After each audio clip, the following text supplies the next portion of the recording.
सिफारिश कर रहा था कि आप राज्यसभा में किसी को बोल दो तो कम से कम वो पेमेंट आ जाए।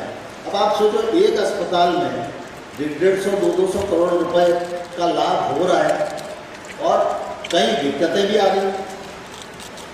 किन्हीं अस्पतालों में इलाज मिलना चाहिए, लेकिन लोग आनाकानी भी कर देते हैं कि कौन झंझट न पड़े। तो इस दृष्टि से नई शिक्षा नीति हो, आयुष्मान योजना का क्रियान्वयन हो, हेल्थ सर्विसेज ठीक चल रही है कि नहीं चल रही, इस दृष्टि से भी मैं समझता हूँ हम लोगों को विचार करने की आवश्यकता है।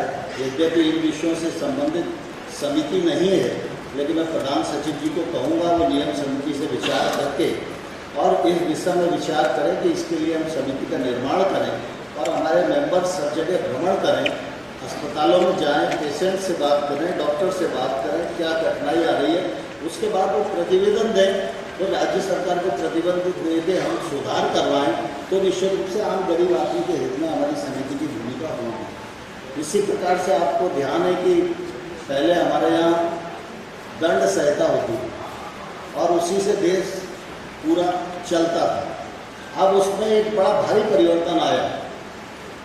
एक तो उसका नाम परिवर्तित हुआ कि दंड संहिता की जगह उसको न्याय संहिता कहा। स्वाभाविक रूप से आज़ादी के 75 साल पूरे कर चुके हैं, तो आप कोई डंडे से ही देश चलाना है ऐसा सोचकर नहीं चलना चाहिए। हर व्यक्ति को न्याय सुलभ हो, इस दृष्टि से वो परिवर्तन किया गया। बहुत सारे कानून खत्म कर दिए गए, बहुत सारे कानून की धाराएं बदल गई हैं, तो एक तौर से एक नया विषय खड़ा हो गया। अब सामान्य कोई पुराना थानेदार है, अगर उसने अध्ययन नहीं किया तो पुरानी धारा में किसी मुजरिम को बुक कर देगा। ऐसी परिस्थितियां भी कई जगह हो सकती हैं। तो स्वाभाविक रूप से ये जो विषय हैं, इन विषयों के प्रति हम सब लोगों की निश्चित रूप से जवाबदारी है। हम लोग नियम समिति से बातचीत करके इसका क्या मैकेनिज्म हो सकता है वो तलाशेंगे और मुझे पूरा विश्वास है कि आप सब लोगों को जो जिम्मेदारी मिली है, इस जिम्मेदारी को आप पूरी जिम्मेदारी के साथ पूरा करेंगे, जनहित में करेंगे, विधानसभा के हित में करेंगे और राज्य सरकार को समय समय पर जो आइडियाज आप देंगे उनसे निश्चित रूप से क्षेत्र में सुधार होगा।